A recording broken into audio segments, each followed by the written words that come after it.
Alright, car is back from Brashnats. It survived. It didn't hit any walls or anything. Nearly did, but didn't.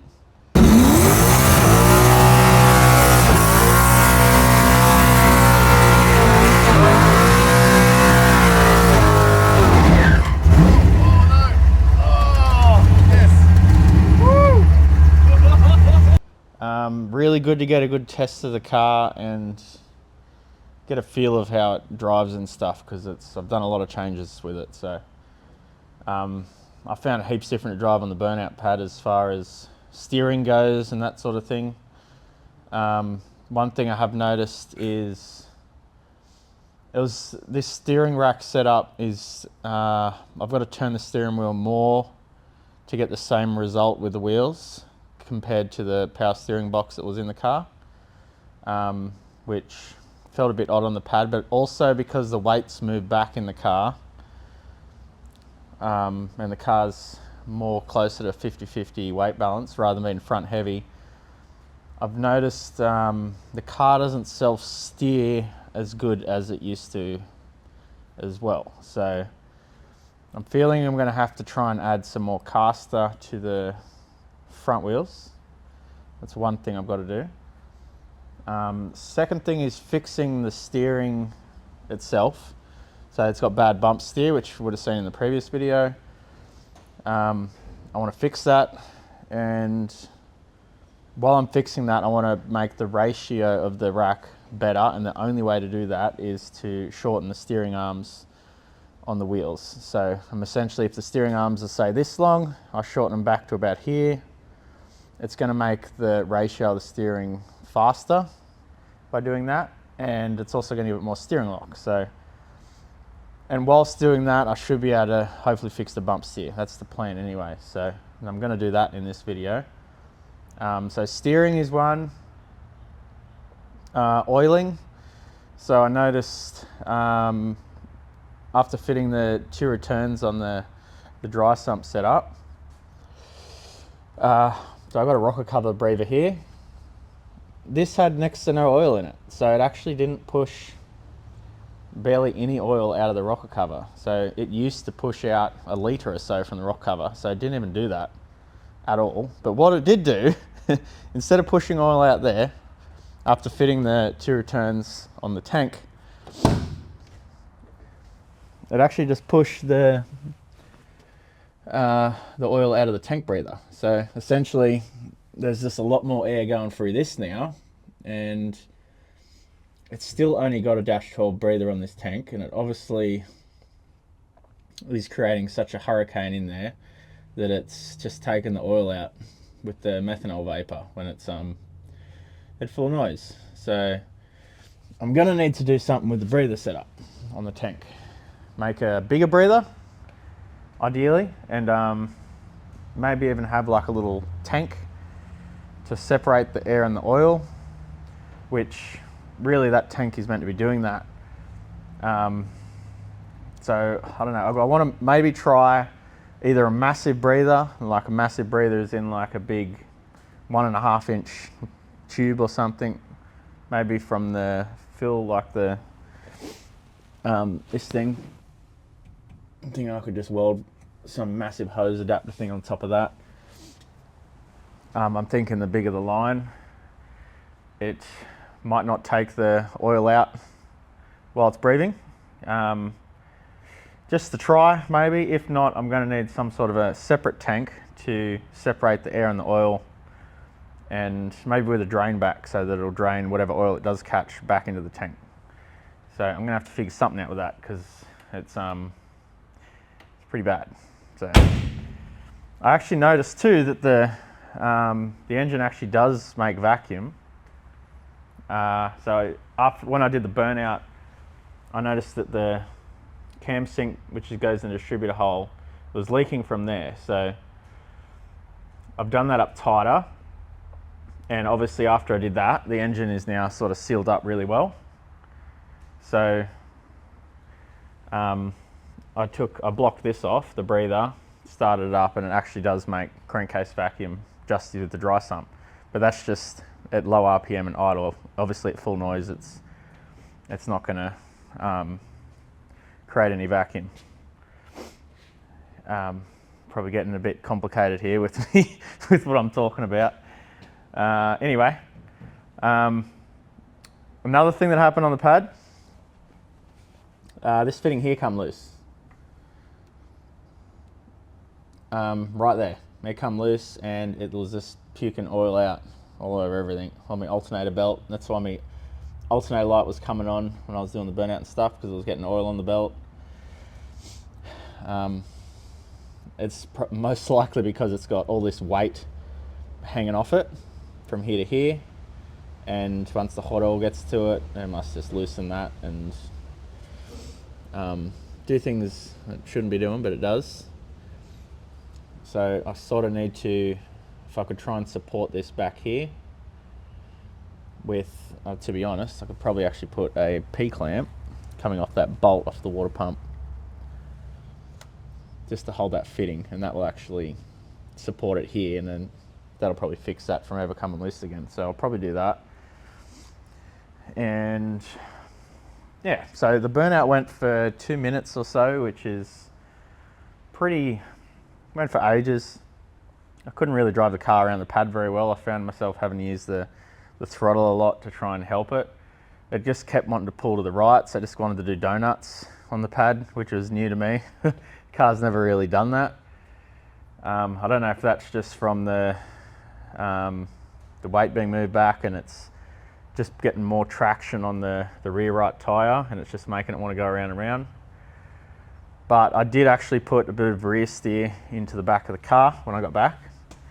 So essentially what I did is extended the lower control arm on this side, which essentially is going to make the diff ever so slightly on an angle like that, but it's only by like 1 millimeter. So the diff is now sort of like that, if that makes sense. So when this wheel, obviously this wheel is the wheel that always gets the most load on it, and it'll be the same with racing too. If I didn't, the diff going on a slight angle there, when you launch the car, it used to always pull to the right. So you'd launch the car and it'd always, it's like the front would lift up and then it'd turn to the right. So this car's sort of always done that, but never had any issues on the burnout pad with it going around in circles. But obviously now it's obviously got a bit more grip back on this tyre with everything being moved back, and it just wants to go loopy-doops. So I put a little bit of rear steer in the diff and that lower control arm, just to hopefully try and fix that problem. That was one of the problems I had. Yeah, the steering was really bad on the pad, and there was lots of different problems. So essentially the car handled like poo as opposed to what it used to handle like, which I had a feeling was going to happen. Even the first video, I had a feeling moving all the motor back and stuff was going to make it worse for burnouts, and it definitely has. But I can sort of tell already it's going to be really good for racing and drifting, just with the, you can just feel the extra traction when you're driving the car, like it feels like it just wants to go. So, but I won't be able to get it to any of the other events until I need to get a bonnet on and everything. So lucky for me, burnouts don't require a bonnet, so I could just chuck my old front on and get it there, which was handy. So I'm going to fix the steering, so I've got to fix my oil tank puke and oil problem. I've also got to paint the floor because I rushed to get the car together and had to put all the seats and stuff in, and it's all bare steel, so it's going to rust. So I need to pull the fuel tank out and paint the floor before it starts rusting. It's actually starting to get some rust tinge already, so get that fuel tank out, get it painted, and get the inside painted. I'm not going to worry about underneath because it's actually already oil coated now, so it's freshly coated in oil, so it's definitely not going to rust under there.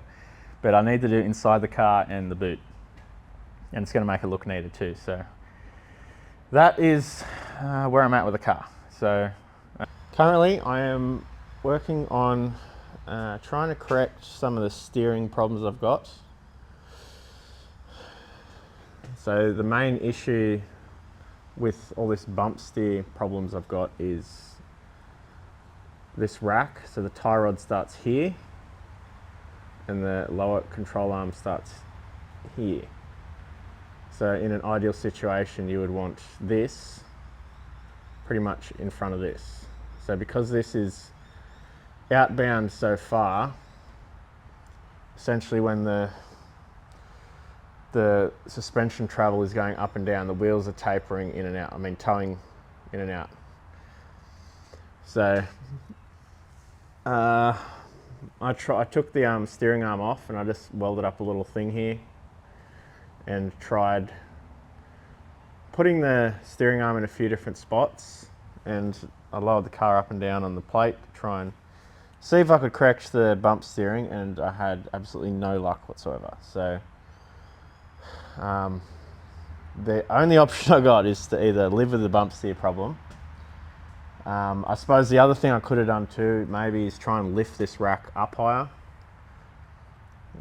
So that's the lower control arm mounting point there, and the upper one is up there. So moving the rack up higher essentially would get this closer to the travel of the arc of where them two arms are, sort of thing. Gets pretty complicated. So I could, if I move the rack up higher, it'd probably help a bit, but I don't think it's going to help enough. Not for what I'm trying to do with the car anyway. So, and I don't really want to have bad bump steer issues because it's just annoying. And another problem I noticed with the rack is the ratio of the rack. So the old power steering box setup was like from lock to lock, so it'd be like one and a little bit of a turn, and you're at full lock. So the ratio is really good. This one here is like 1, 2 nearly. So you got to turn the wheel 2 times to get the same steering lock. That felt so weird, and it felt horrible to drive, really. So I found out you can get, well, this is what I'm trying anyway. I'm going to try a BMW E46 rack. They have one that's 2.5 turns lock to lock. So essentially it'll be the same ratio as my old power steering box. I got some measurements for it, and these are in 20 mil on each side. So rather than these being here, they're going to be about 20 mil in.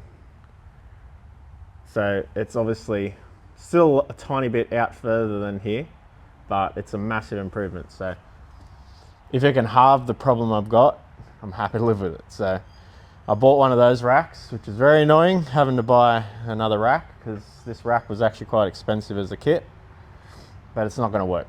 So I'm going to get this BMW rack.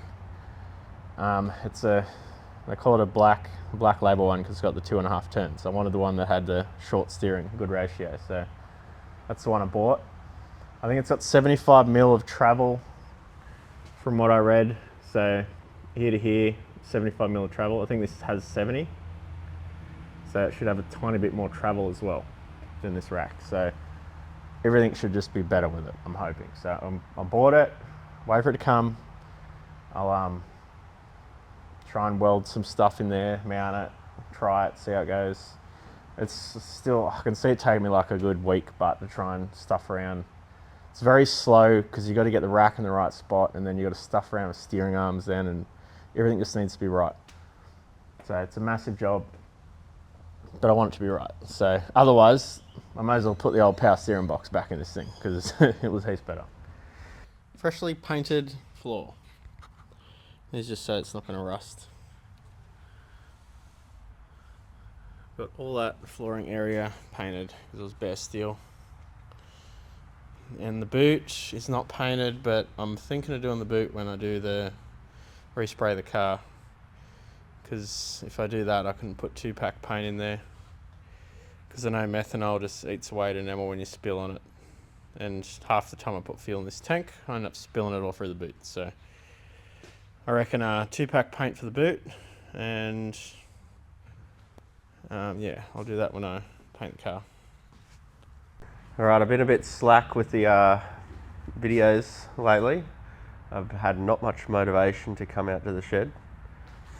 I think because I got the car to Brashnets, it's like after that, I just wanted to do nothing for like a week or so. But I'm back in the shed now, so I'm gonna try and get this stuff done to the car. So that is it's a BMW rack, BMW E46. So I just bought it from that place there, LPSR, Lucas Power Steering Racks. It's a black one. I'm also sick as well, so I've got a cold. So that steering rack is 2.5 turns lock to lock.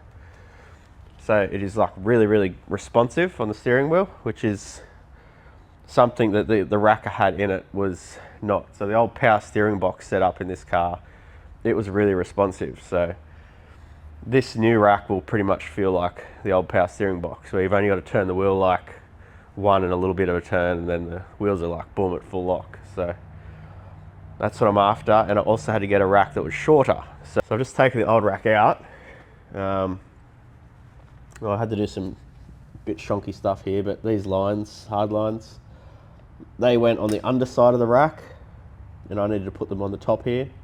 So they ran under here, and I needed to put them on top.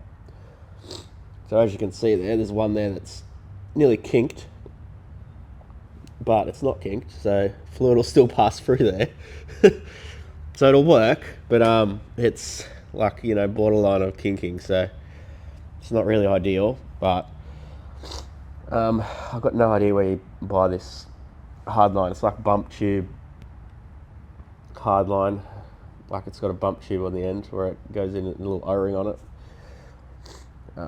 Anyway, but for now I might just try it, see if that works, because it's not actual kinked, it's just really squished. But hopefully it works and won't have any issues. Had to buy some new fittings as well. So the old box had bump tube fittings. These ones just need like a compression washer to seal the thingies. So one's M16, one's M14. I've got 2 of them coming next week. And I bought a chromoly U-joint. It's stuck at the moment, but it's a Flaming River. That's the part number. Chromoly one. So it's really small and lightweight, really strong. But that's for this rack. So it goes on there and adapts up here. One other thing I noticed too is this rack, where this is coming up, it tends to be in a tiny bit more. So instead of it being like here and lining up perfectly like the way I had it, it's actually a little bit across. So I might have to incorporate another universal joint up the top here, and just so it can go up on an angle and then shoot towards the steering shaft, which is a little bit annoying, but it's not the end of the world. And I might have to move this hose up here too, so I have to drain the water out, which is also annoying. But that hose might have to just get lifted up closer to the alternator belt there, just to get a bit more clearance under here. And I'm going to cut these off. These are the old rack mounts. I'm going to cut those off. And this one's just going to have just something, even something at the bottom there, something for it to sit on, then just run a bolt down through it. Something like that will work. I'll figure that out. So that's where I'm at with that. Also made a catch can for my oil tank in the back. I'll show you guys that later. And that's really all I got done. But I'd like to do an event in this car next month, so I want to try and get a bonnet on it and get the catch can set up done. And I need to build a box, like an enclosure around the oil tank in the back. So a lot of events just won't allow an oil tank sitting in the back, usually for safety reasons. It's mainly if you have an accident and the oil tank bursts. That's the main reason. So I'm going to try and build an enclosure around the oil tank. So I'm going to do that later in this video as well. All right, got some very good progress done here. Got the rack in. I just welded 2 tabs to the rail there. I've only just welded the underside. I'm going to weld the top side as well, but I'll have to just unbolt the rack and move it back. And I'll probably just do like a little neat little TIG weld across the top there. MIG at the bottom, TIG at the top. And I've done like a little bump steer test and everything, and they're pretty on the money here. So had to extend the tie rods, so I just got my old tie rods, the factory ones, and I just had to put it in here and yeah, weld it to that. Haven't done this side yet. I know what you're thinking, that I drilled my hole on an angle. It's not the case. For some reason, yeah, I probably did drill it on an angle. It's got a bit of a funky angle on there anyway. So I've got to plug weld that. I've got a little hole in here, just to make sure it, that's where the rod goes to. Beat it in there with a hammer. So I'll just put a little weld in there. Weld 360 degrees around that bad boy. Put some Loctite on this so it doesn't come undone. Put the boot on. And yeah, get this done, do a wheel on it. I lowered it up and down on the ground, and the bump steer, it's still not perfect, but it's heaps better than it was. Like, it's a big improvement, so I'm happy with it, and I'm happy to race with it and stuff like that. So it's like, it still toes in, but it's not much, so tiny little bit. I also had to buy some new springs. These are the ones I had in it, which I actually cut a bit off that one, but they were standard height V8 springs. So I've just gone to one down, which is like lower. It's meant to be like 30 mil lower. So I bought two of these. That's the part number. For the front, just to get the front a bit lower, because obviously I moved the motor back and I'm going to put the fiberglass front on, so it's going to sit up really high at the front. So I bought some springs to put it down to a good height.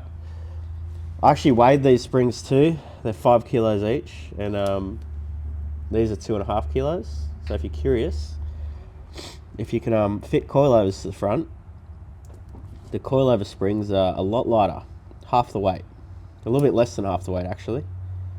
So these springs are very heavy, but I can't really fit these to these lower control arms. So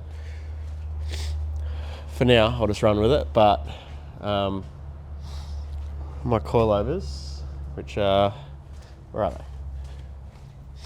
They're over here. So technically I could fit them springs to these if I got like a nut to go around here, but it's more about where they mount at the bottom. Like, there's a really good chance to just rip straight out the bottom of the control arm because it's taken all the load. There you go, I just got some like bubble shit weld in that little plate, so I definitely would not trust that to hold all the load. If I had some sort of better setup here, I'd trust it, but not that setup. So that's where I'm at. Gonna do this side, and obviously, as you can see here, the steering uni is not going to line up, but I'll show you what I'll do with that when it comes to it. It is very close to the pulleys and stuff down here too, very close, but I had to try and bring the rack up higher because I knew it was going to fix the bump steer problem as well. So I tried to make it as high as I could, just to help with the steering. So, but yes, very lucky that I can do this because the motor's moved back so far, so I've actually got plenty of room there to lift the rack up higher, whereas normally you can't do that. But it's at a very good height. So I'll be back soon. I've got the fiberglass bonnet just sat on the car at the moment. I cut the hole out for the air cleaner, roughly.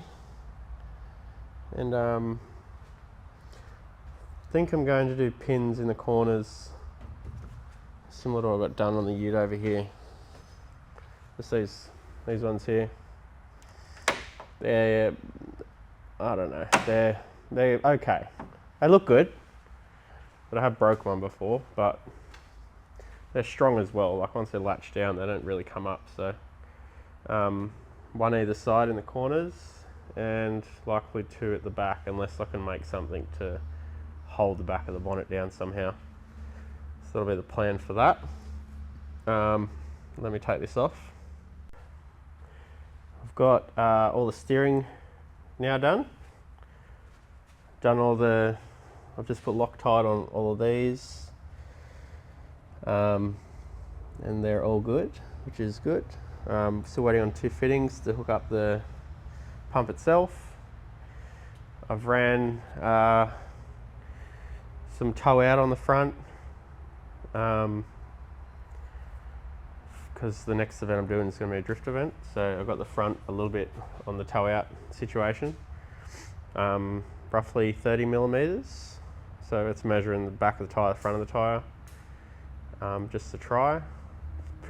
And I bought some tyres for all my wheels for drifting. So I've got five rims for drifting, 5 sets of rims, 2 18-inch and the rest are 17-inch. So I bought 6 sets of tyres, and 6 sets of tyres is $1,200. So, and that was like the cheapest tyres I could sort of find that were like good tyres. Like, when I say good, they're cheap, but I know that they last. They don't just eliminate and fall apart. So mainly the Grenlander brand. They're a good tyre for drifting. So I've bought all them. So expensive to do drifting, like just $1,200 for the tyres, and then you got to pay for the tyre disposal, tyre fitting. And that's only 6 sets. Usually on a drift day or a drift night, you'd go through like 8 sets. So, and then after fuel and entry, it ends up being about $2,500. So $2,500 to take the car out to a drift event. Very expensive, but it's very fun. So I'm either going to be doing the driving sports event next month, or I'm going to be doing Australian Drift Club. They got the driving sports has a GP circuit, which I really actually do want to do that because it's the whole track, more corners and stuff. It's more fun. And Australian Drift Club, they're doing North Circuit, so which is still fun as well. So I'm happy to do both, but the driving sports one is the one I want to do. So I asked driving sports, they're going to let me in. I've got to wait till tomorrow to hear back. So I'll wait, and then that'll be the decider if I'm doing that or not. And I'm just trying to get this thing ready at the moment. So get the power steering. Once I get that buttoned up, make sure it's 100%. I need to finish off my little catch can. I've got my dash 16 fitting. So I need to weld that on here and just finish that up and get the bonnet pins done. The bonnet's going to have to get painted, and I'm going to have to build a box around this because no drift event at Sydney want an oil tank in the back of the car like this. So I'm going to have to get a box thing going very soon. So I'm probably going to do maybe the bonnet first, and then I'll do the box as priority. And then obviously if I got more spare time, I might try fit the fiberglass doors and stuff. So it'd be good to get the weight out of the car for the drift event. But yeah, we'll see how we go. But that's where I'm at the moment. Today is Monday at the moment, so just chipping away at little jobs, and there's like a million of them, so getting there slowly. So I ended up spending the best part of the day just installing the front sway bar. It took ages because it didn't want to fit, which was a bit of a pain. So you can see here it's very, very close to the rack, the tie rods. It actually does miss. It's very close. So I had to get, the original ones were cut down. I had to get longer ones of those, what are they called? And this other side I had to cut out and pretty much just relocate the whole thing on this one side. And the reason for that is when I got this thing bent up, it actually was never right on this side. So I pretty much just fixed it by doing that, which is the easy way to do it. Ideally it would have needed to be rebent, but I don't really have time for that. And originally I had this mounted back in these holes. So this is a factory mounting location. I had it mounted a bit further forward because it fitted better like that. But obviously I had issues where the wheel kept rubbing on the sway bar. So mounting it back here misses the wheel. So it's actually got really good clearance, as you can see, on both sides. So it's very tight, but it's got really good clearance for the angle and stuff. What else did I do? I did something. Come around here. I just forgot a bit of flat bar to weld in there. That's essentially all I did there. This rack must be sitting further forward.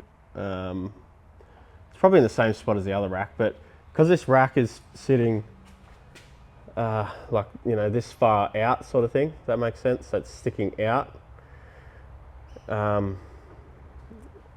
That is sort of what's limiting my steering lock a little bit. So if you have a look at that steering, you can't even see it, but that steering arm it's sort of on that much of an angle now where it's like bent in because of that having to go back that way. It sort of limits how much lock I can get with the car on that wheel anyway. So the whole steering lock situation's sort of maxed out again, but yeah, I'm actually really keen to drive it and see how this new rack is, because it feels really good. Like it's same as our power steering box, pretty much, like exact same steering ratio, but without the play, because I used to have a lot of play in the old steering box on the idler arm that was here.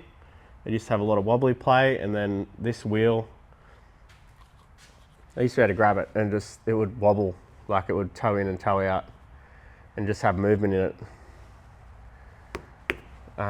Because the idler arm was sort of a bit dodgy, but even if you buy a new one, they're all the same. They always have movement in them. So eliminating that and making it dead solid like this, I'm just keen to drive it because it should feel a lot different to drift.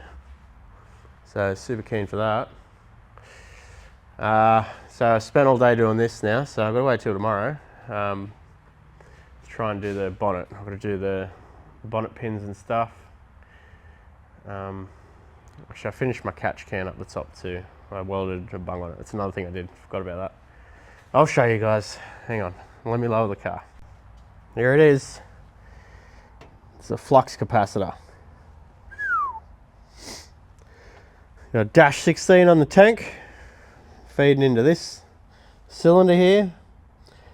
It's essentially just 2 cylinders because I needed more oil capacity. That's the only reason I don't like that. And I didn't want to go too tall because I've got to cover this in a box, and that is pretty much the limit of how high I wanted it. So the box is going to essentially, yeah, run across the top of all this and cover all this in. Also the fuel lines too. So that's what I've got to work on after I get the bonnet done. But there's the catch can. Pretty much got dash 16 and no restrictions in the breathing setup. So that should breathe heaps better than the dash 12. So from what I read, 33% better. So it's going to have 33% better breathing capacity by going from dash 12 to dash 16 breather setup. So it's going to be awesome. Hopefully no issues with puking oil ever again. Well, today was a little bit frustrating. I managed to get my fittings for the power steering rack and turn the power steering pump on, and then it leaked from in behind here. So I cut this shaft thinking it was just a solid shaft, just to get a bit more, to get the uni joint down a bit further.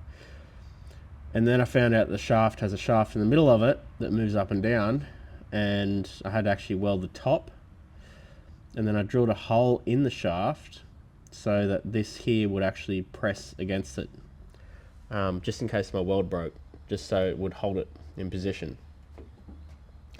Pretty complicated, but that hole ended up leaking lots of fluid, so for some reason pressure actually runs up the middle of this shaft, and once it runs up the middle of this shaft, it was just making a mess. So I had to pull all that apart and TIG weld the holes up that I put in that, and then put it all back together. And that was a couple hour job. Got that done. One of these lines I bent nearly has a kink in it. The one below it, I had to try and straighten out one of them kinks, because I just noticed that the steering wheel was easy to turn one way, but sort of harder to turn the other way, a bit slower. So I got the kinks out of that line and actually freed it up a little bit. So yeah, a few little problems there, but nothing major. It's sorted now, which that's all that matters. And I'm currently working on doing bonnet pins. So I'm just going to go with these bonnet pins. They look neat and they actually work really well. They are a bit flimsy, but so reefing on that hard they'll just snap off. But they're cheap as well, so that's what I've got on the ute. And with the bonnet, I've literally just mocked it up on the car, marked out where all these are going. And that's how they're going. So I'm just going to have 4 bonnet pins holding the bonnet down. And I reckon it'll be sweet. The underside of this bonnet has like a pull noodle support sort of thing running around the perimeter. I think the only time I'd ever have an issue is if I did a 1/4 mile pass, that the middle of the bonnet might try and lift up with real quick, like I don't know, if I did 160 mile an hour or something, there's a chance that this might lift up, but I can probably work on that, you know, if the time ever comes. Just need to stop air from coming under the bonnet and trying to lift it up, that's all. So I'd probably just try and definitely block this area here off. If that's sealed off, then you know, air's not really going to be able to ram up through there at 100 mile an hour. It'll have to go through the radiator, which will slow it down and stuff.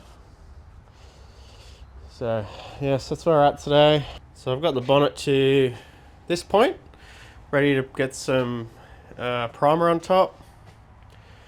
I spent a good 2 hours probably just hand sanding with a block, just leveling it out. It's actually quite straight. Not many low spots. There's a little tiny dot there, and like if you see there, that's like a low spot, but it's all that minor. I'm not even going to worry about filling any of them in.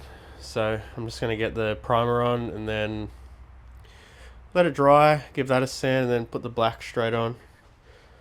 I forgot to sand the line down the middle, but I'll do that after I get the primer on. So that's the plan for that. Alright, sanded the bonnet today and getting the paint on. The shed's still got a fair bit of overspray in there, but I'll pump in through it. I just put the first coat on. I actually put it on really thin this time, trying something a bit different.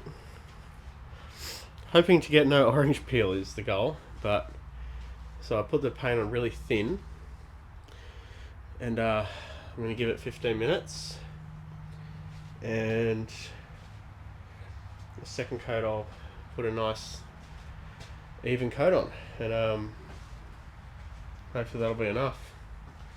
Fingers crossed, but you can see the patches in the paintwork there. So yeah, I put it on real thin. So overall, but it is very straight, considering it's fiberglass, and I haven't done any filler work at all. I literally just put primer on it, sanded it, and putting the paint straight on. That's actually what I'm planning on doing with everything. So the bonnet, the guards, doors, nose cone. I'm not going OCD on it. If I have pinholes, I have pinholes, not too worried. I'm just going to get the paint on. Basic sand is all they're getting. No bog work. So if there's any imperfections, they're staying there. Alright, while the bonnet is drying, I ended up with 2 coats on it, but the second coat's really thick. So while that's drying, it's going to need a good polish too. So I'm going to have to do that tomorrow, but while it's drying, I removed the whole front end off the car, and I put some holes in here in the radiator support because the oil cooler sits right there. So now it's going to get some nice cool air. I was going to go drink beer, and I told myself I've got 2 weeks to get this thing ready. So I got the front end off, I did that, and now I can trial fit the fiberglass front end on the car. Make sure it's right, fits good, blah blah. And then I'm going to pull it off and paint it. So I might do the doors. I really want to do the doors too, but I might do them separate. So I might try, if I prioritise getting the front end done and painted. If I've got time, I'll do the doors. But yeah, I'll see how I go. I don't think I'm going to have time because I still got to do a box around that tank in the back. I ended up entering the Drift Festival with Australian Drift Club mid next month. So 16th, I think it is. I ended up entering that event. Alright, I just spent today sanding the bonnet with 1500 grit and then 2000 grit to get all the orange peel out, because my paint jobs never end up very well. So I always have to buff my stuff, which is very annoying. So I'm going to run the buffer over this now, and hopefully it comes out like a mirror. Alright, a little bit over an hour on the buffer. It's pretty bit of a slow sort of job, but as you can see, the results are well worth it. You get a show quality paint job. So this is I only let this dry for pretty much a day, so the paint wouldn't be fully 100% cured yet. So there is a chance after about a week because I've just polished this, after about a week the paint can sort of like frost over a little bit, which is just the last of the stuff coming up through the paint. So I've pretty much given it a really good polish to get all the scratches out, and then it will need one more in about a week's time, just like a quick run over, just to get the top nice and shiny. But yes, it looks really good. It's a really straight bonnet too, so for a fiberglass bonnet. I've definitely had my fair share of fiberglass bonnets that haven't been straight, but this one here is Mickey Mouse from Alpha Fiberglass. My other bonnet on the Ute too, this one here is actually pretty Mickey Mouse. This was from Street Class Fiberglass. Remember that bonnet? It was really straight too. And the bumpers, they're from Street Class Fiberglass. Does a really good job on those. And this is what I've got left over here. I've got the front apron, there's 2 guards, inner guards. I'm actually thinking of just doing this, tech screws. I'm just going to run tech screws around here to hold the inner guard. Just to make life easy. That's all it really needs. Might have to trim a little bit out from under here. Clearance for the wheels, because when they're full lock they tend to hit right there, which is very annoying. So I might just have to trim a chunk out of there and get rid of that bolt, tech screw, and put it somewhere else. So that'll be next week's job. Guards, front apron, and yeah, we'll see how we go. But bonnet's done.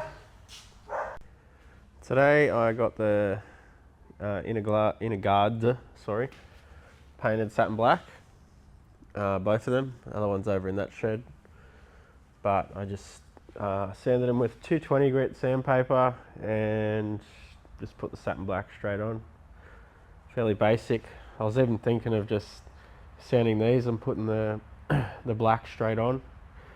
They're really straight, so the only thing I'd be worried about is the paint chipping off or not sticking well to the gel coat, even though it'll be sanded.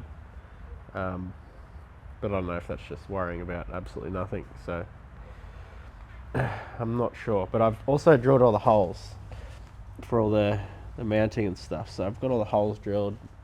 Also did the nose cone over there, so I've sort of got them ready to work on, sand them. Not sure if I'll put a primer on the nose cone or not before putting the black on, but I'll figure out that when the time comes. It's going to end up raining this afternoon, and then it's going to rain for like a couple days, so I can't actually do any of this stuff until after that, which is annoying. So yeah, after that I'll be able to get back onto this. I did buy some aluminium sheet and stuff and some angle to make the box around that. I'm really not looking forward to this. I even hate thinking about how I'm going to attack this job.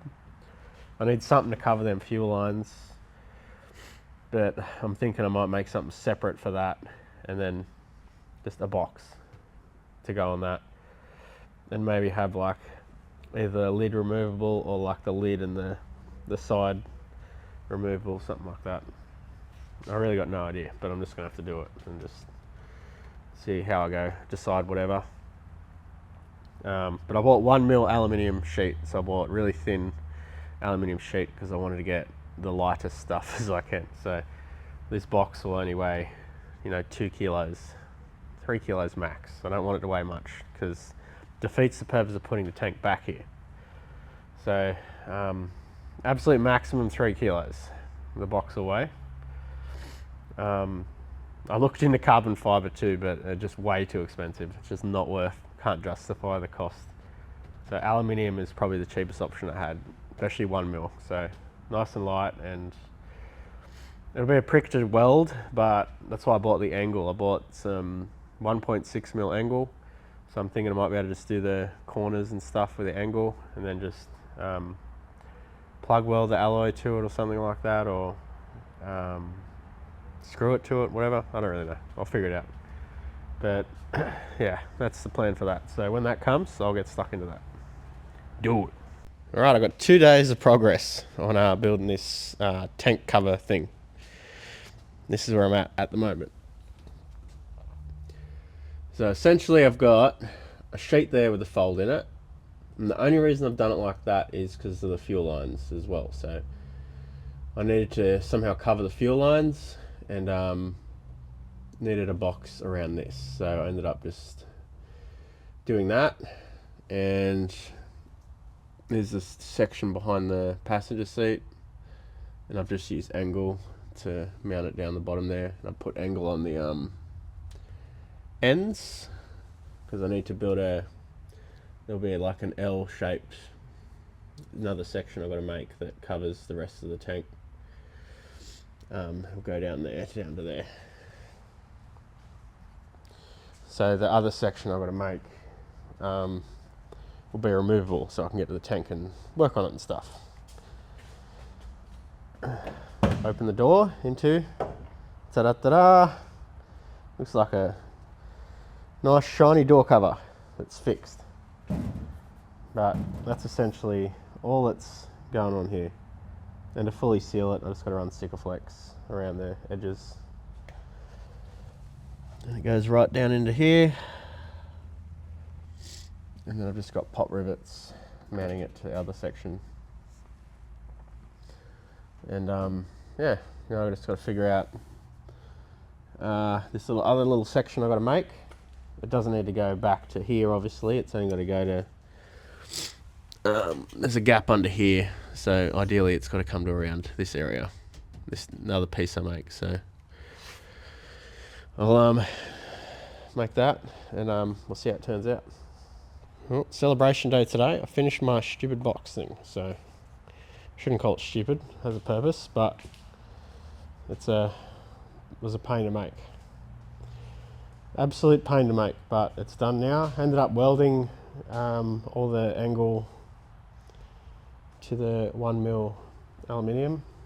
It's a little bit warped up and stuff, but get that on the big jobs. I'm actually going to paint that satin black, so it'll match the floor in the car.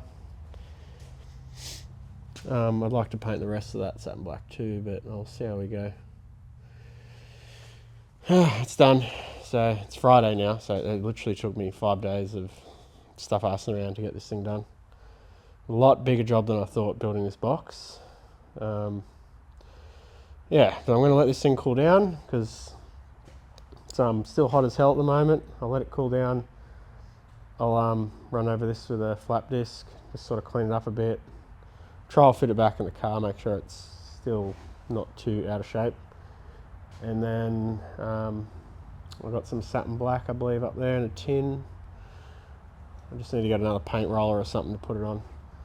I have to go to Bunnings to do that, so I have to do a trip to Bunnings, get a paint roller, paint roll that, and then try and paint roll that in there, I suppose, or I'll see how we go.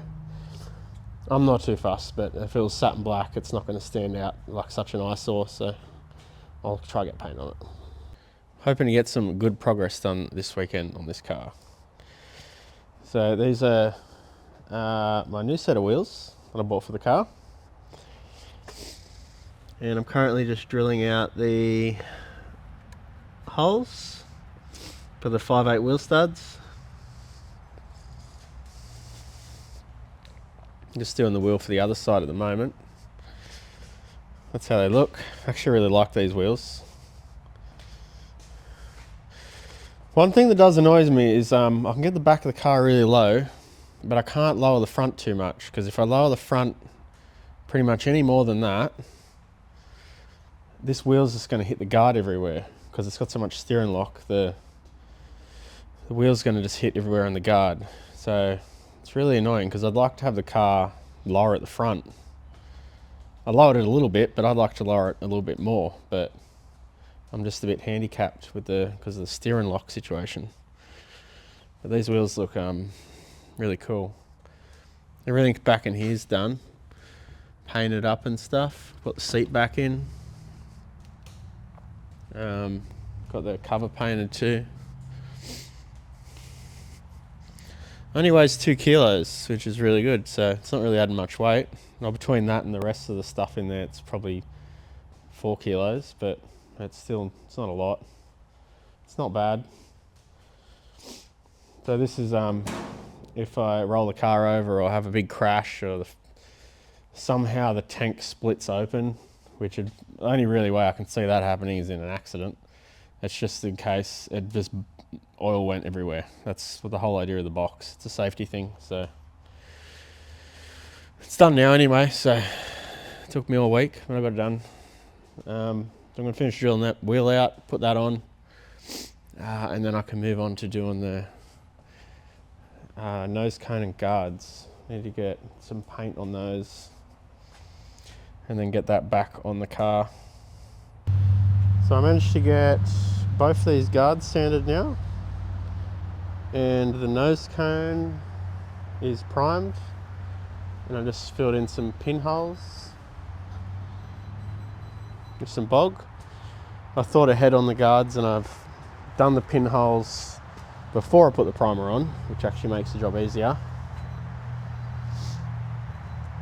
And they're both sanded, they both look very straight, so I'm going to go put primer on those, then sand that.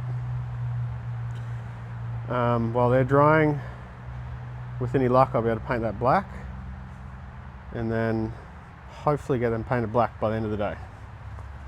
Finally got some paint on the panels, the front apron and the guards. Front apron turned out really good, so did the guards. I'm still going to have to polish them. I did get one run on this guard up front here, pretty much runs across there, which will be pretty hard to see in the video, but there is a run there. The guards themselves are actually really straight, like considering they're fiberglass, and I didn't use any fill or any sort of straightening. I've just done a real basic block sand on the top half, and then I didn't even block sand the bottom half. There's a couple little waves here, so like I should have really block sanded the bottom half, but I just couldn't be bothered. But they're really straight guards. So these are Alpha Motorsport fiberglass guards, and very happy how straight they are. Very, very straight everywhere. So they're done. Front's done, and I'm probably gonna have to wait another day, let them dry a little bit better than what they have. They need a little bit more drying time because I just painted them yesterday and it's pretty cold. So I'm gonna give them another day, and then tomorrow there's a window where it's gonna be nice and sunny, so I'm gonna take them outside. I'm gonna sand and buff the top half of this, not the bottom half, because it's a waste of time, no one sees it. So I'm just gonna do the top half area of this. I'll have to do the top and bottom of the guards to get rid of the orange peel on both of them. So I'll do that tomorrow, polish them up, and I'll be able to fit them to the car. And they should turn out as shiny and smooth as the bonnet did.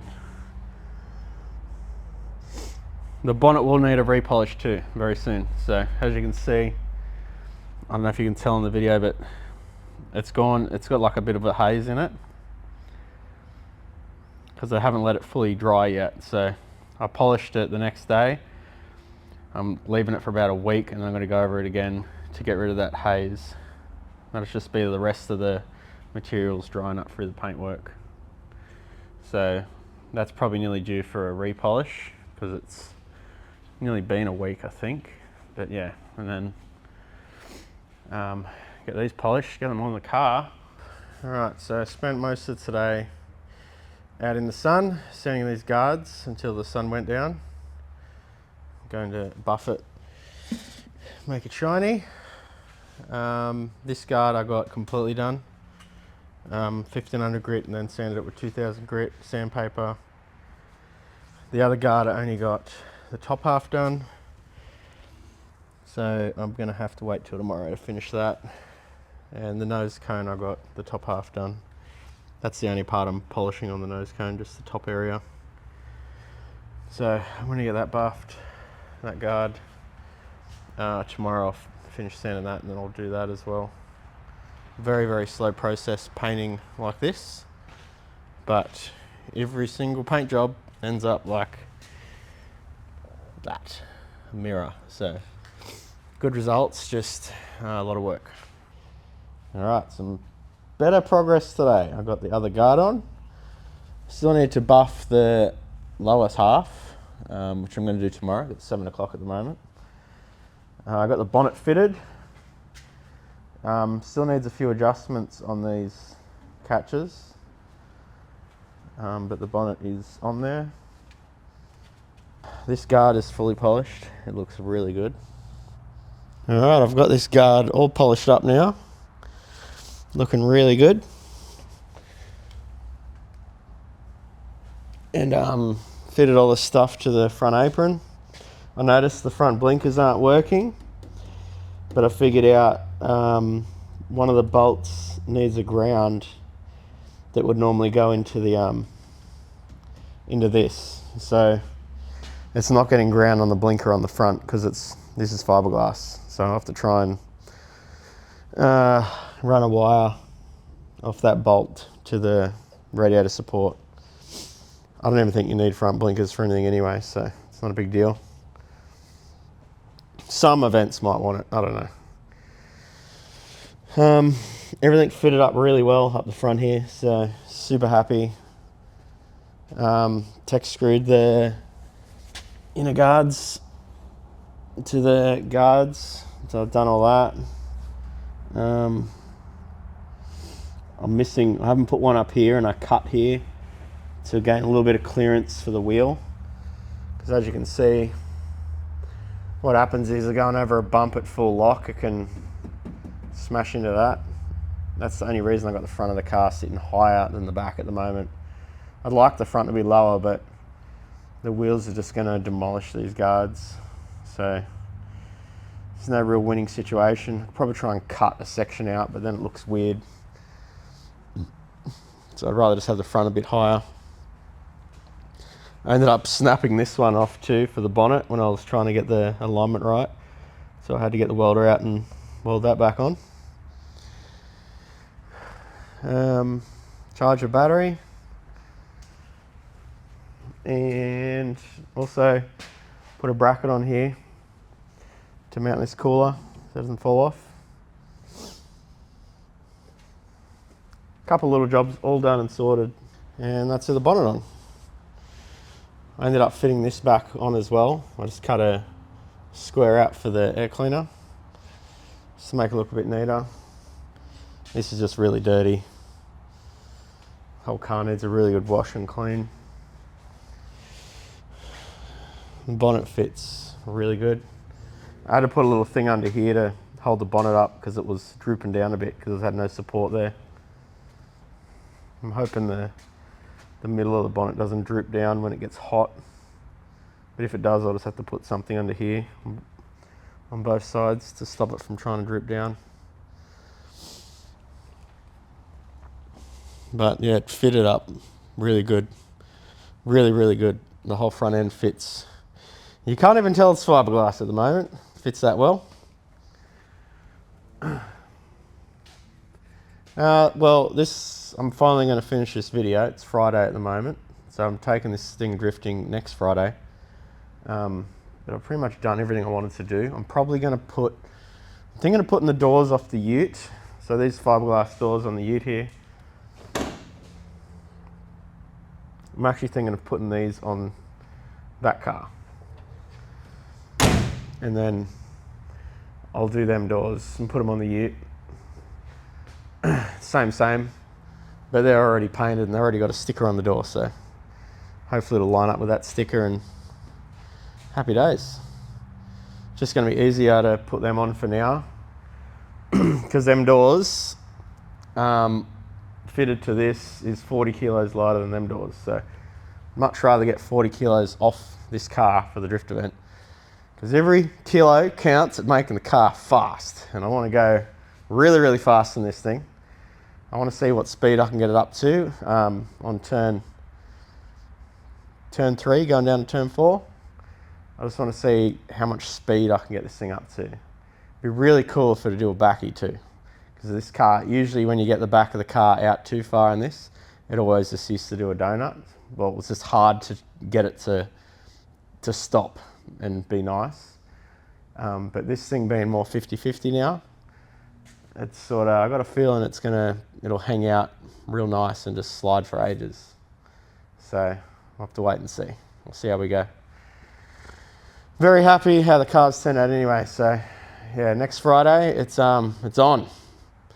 Drifting is on, and I'm freaking super, super keen and excited. So got like 7 sets of tires.